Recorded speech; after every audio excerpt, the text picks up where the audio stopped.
1편에서는 인투이티브 머신스 주가가 왜 급등했는지 봤습니다. 핵심은 단순했습니다. NASA 계약 하나가 나온 게 중요한 게 아니라 NASA가 인투이티브 머신스를 다시 선택했다는 점이 중요했습니다.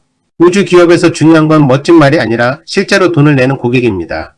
그리고 그 고객이 한 번만 맡기는 게 아니라 계속 다시 맡기느냐입니다. 그게 1편의 핵심이었습니다. 그런데 오늘 2편에서는 한 단계 더 들어가 보겠습니다. 인투이티브 머신스는 정말 그냥 달 착륙선 회사일까요? 아니면 달 주변 통신, 항법, 물류를 잡으려는 우주 인프라 기업으로 바뀌고 있는 걸까요? 결론부터 말씀드리겠습니다. 인투이티브 머신스의 진짜 큰 그림은 단순히 달에 착륙하는 회사가 되는 게 아닙니다. 달에 물건을 보내고 달 주변에서 통신하고 길을 찾게 해주고 데이터를 주고받게 만들고 장기적으로는 달 경제의 기본 인프라를 잡으려는 쪽에 가깝습니다. 쉽게 말하면 이런 겁니다. 달에 한번 다녀오는 회사가 아니라 달 근처의 도로, 통신망, 물류망을 깔려는 회사에 가까워지고 있습니다. 그래서 이번 2편에서는 인투이티브 머신스를 왜 단순 달 착륙선 회사로만 보면 안 되는지, 이 회사가 어떤 방향으로 사업을 넓히고 있는지, 그리고 시장이 왜 이 부분에 반응할 수밖에 없는지 정리해 보겠습니다.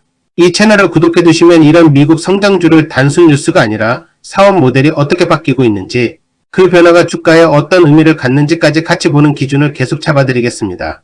자, 바로 들어가겠습니다. 많은 분들이 인투이티브 머신스를 생각하면 가장 먼저 떠올리는 게 달 착륙선입니다. 달에 착륙한다. NASA 장비를 싣고 간다. 달 표면에 과학 장비를 내려놓는다. 맞습니다. 이건 인투이티브 머신스의 핵심 사업 중 하나입니다. 그런데 여기서 멈추면 이 회사를 너무 작게 보는 겁니다. 왜냐하면 달 착륙선만 하는 회사와 우주 인프라를 만드는 회사는 완전히 다르기 때문입니다. 달 착륙선 회사는 이벤트 성격이 강합니다. 발사합니다. 착륙합니다. 성공하면 주가가 오릅니다. 실패하면 주가가 빠집니다. 다음 임무가 있을 때까지 시장 관심이 식을 수 있습니다.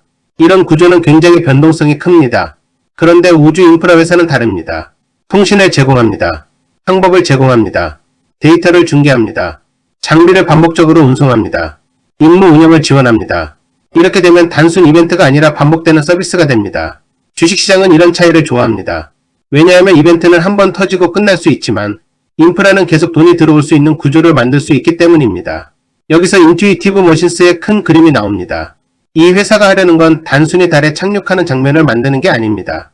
달로 물건을 보내는 물류, 달 주변에서 위치를 잡아주는 항법, 지구와 달 사이에서 데이터를 주고받는 통신, 그리고 이런 임무를 실제로 운영하는 시스템, 이걸 하나씩 쌓아가려는 흐름입니다.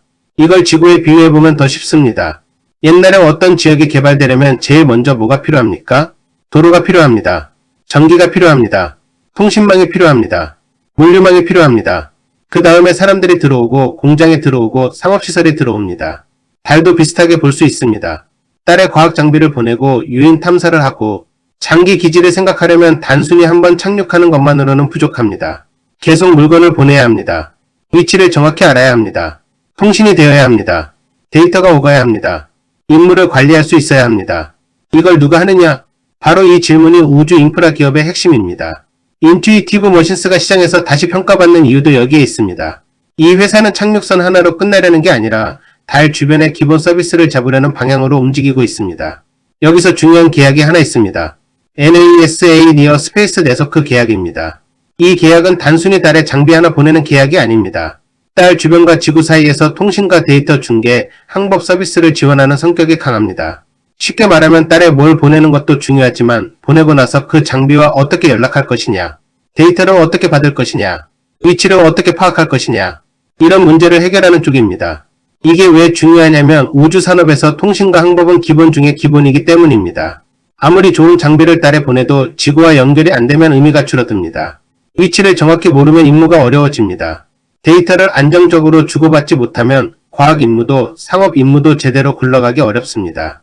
그러니까 이건 눈에 잘 안 보이지만 굉장히 중요한 영역입니다. 사람들은 달 착륙 장면에는 열광합니다. 멋있으니까요. 그런데 돈이 되는 건 꼭 멋있는 장면만은 아닙니다. 오히려 뒤에서 계속 필요한 기본 서비스가 더 중요할 수 있습니다. 통신, 항법, 데이터 중계, 임무 운영, 이런 것들은 화려하진 않지만 달 경제가 커지려면 반드시 필요한 영역입니다. 인투이티브 머신스가 이쪽으로 확장하고 있다는 점이 2편의 핵심입니다. 그리고 이 흐름을 더 잘 보여주는 게 인수합병입니다. 인투이티브 머신스는 KINETX를 인수했습니다. KINETX는 심우주 항법 역량을 가진 회사로 알려져 있습니다. 쉽게 말하면 우주에서 길찾기를 도와주는 기술과 경험을 가진 회사입니다. 지구에서는 내비게이션 켜면 됩니다. 그런데 달 주변 소행성 심우주에서는 이야기가 달라집니다. 정확한 위치를 알고 궤도를 계산하고 임무가 계획대로 가는지 확인하는 능력이 중요합니다. 이런 능력은 단순히 착륙선 하나 만든다고 바로 생기는 게 아닙니다. 경험과 데이터와 전문성이 필요합니다. 인투이티브 머신스가 KINETX를 가져온 건 달 착륙 이후에 더 큰 임무까지 보겠다는 신호로 볼 수 있습니다. 또 하나 봐야 할 건 LANTERIS 스페이스 시스템즈입니다. 이쪽은 위성 제조와 방산, 통신 쪽과 연결되는 성격이 있습니다. 이 인수 흐름을 보면 인투이티브 머신스가 어디로 가려는지 더 분명해집니다. 달 착륙만 하려는 회사라면 굳이 이런 방향으로 몸집을 키울 필요가 없습니다. 그런데 통신, 항법, 위성, 임무 운영까지 보려면 필요한 조각들이 있습니다. 인투이티브 머신스는 그 조각들을 하나씩 붙이고 있는 겁니다. 여기서 시장이 보는 질문이 바뀝니다. 예전 질문은 이거였습니다. 이 회사 달에 착륙할 수 있나? 그런데 앞으로의 질문은 조금 달라질 수 있습니다. 이 회사가 달 주변 인프라를 운영할 수 있나? 이 질문이 더 커질 수 있습니다. 이 차이는 정말 큽니다. 달 착륙 성공 여부만 보는 회사라면 미션 하나하나의 주가가 크게 흔들립니다. 하지만 인프라 회사로 인정받기 시작하면 이야기가 달라집니다. 계약의 지속성, 서비스의 반복성, 정부 프로그램과의 연결성, 장기 매출 가능성, 이런 요소들이 같이 평가받을 수 있습니다. 쉽게 말하면 인투이티브 머신스가 달에 한 번 가는 회사냐, 아니면 달 근처에서 계속 필요한 서비스를 제공하는 회사냐의 차이입니다. 주식시장은 후자에 더 높은 기대를 줄 수 있습니다. 물론 여기서 조심해야 할 점도 있습니다. 인프라라는 말은 굉장히 좋아 보입니다. 그런데 인프라는 말만 한다고 되는 게 아닙니다. 실제로 기술을 갖춰야 합니다. 계약을 수행해야 합니다. 비용을 관리해야 합니다. 임무를 성공시켜야 합니다. 그리고 무엇보다 돈을 남겨야 합니다. 여기서 인투이티브 머신스의 장점과 리스크가 동시에 나옵니다. 장점은 분명합니다. NASA라는 강력한 고객이 있습니다. 달 운송 경험이 있습니다. CLPS 임무를 반복해서 맡고 있습니다. 통신과 항법적으로 확장할 수 있는 계약과 인수합병 흐름도 있습니다. 이건 분명 강한 스토리입니다. 하지만 리스크도 큽니다. 우주 사업은 비용이 큽니다. 일정이 밀릴 수 있습니다. 기술 문제가 생길 수 있습니다. 착륙이나 통신, 항법 중 하나라도 문제가 생기면 임무 전체가 흔들릴 수 있습니다.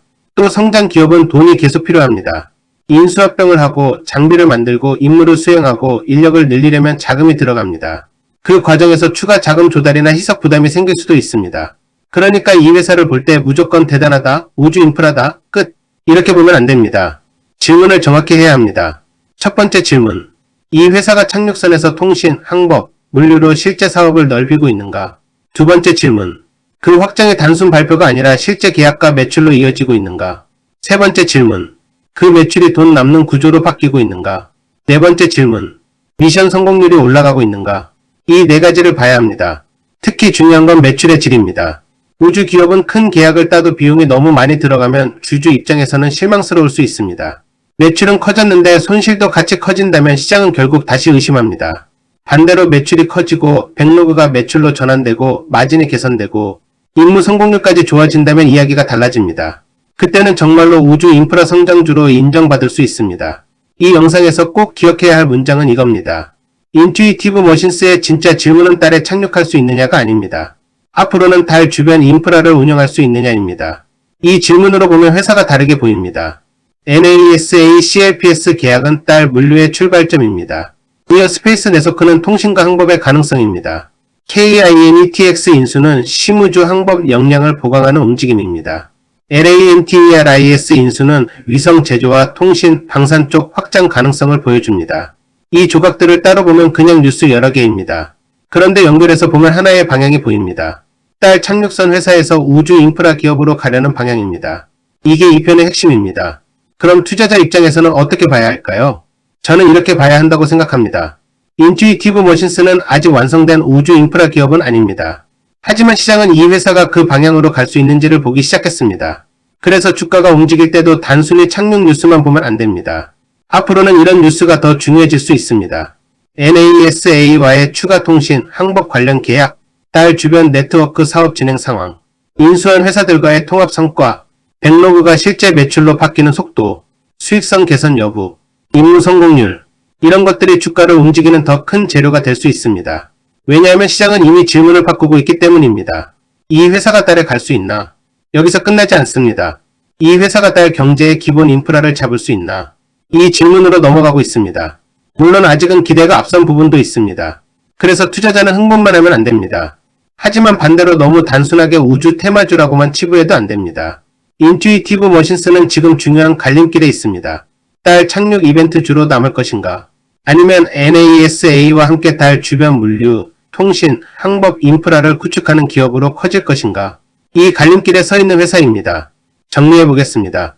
인투이티브 머신스는 달 착륙선 회사로 알려져 있습니다. 하지만 진짜 큰 그림은 그보다 큽니다.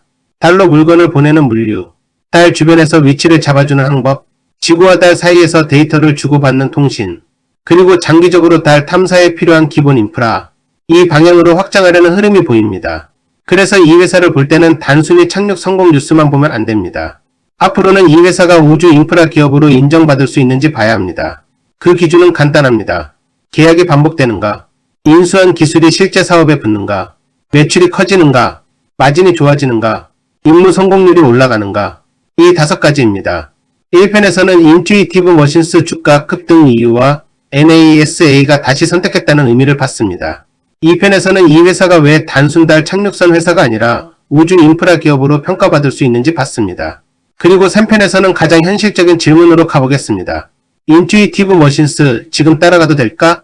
급등 뒤에 반드시 봐야 할 위험 신호는 무엇일까? 좋은 회사와 좋은 매수 자리는 다릅니다. 3편에서는 이 종목을 투자 판단 관점에서 냉정하게 보겠습니다.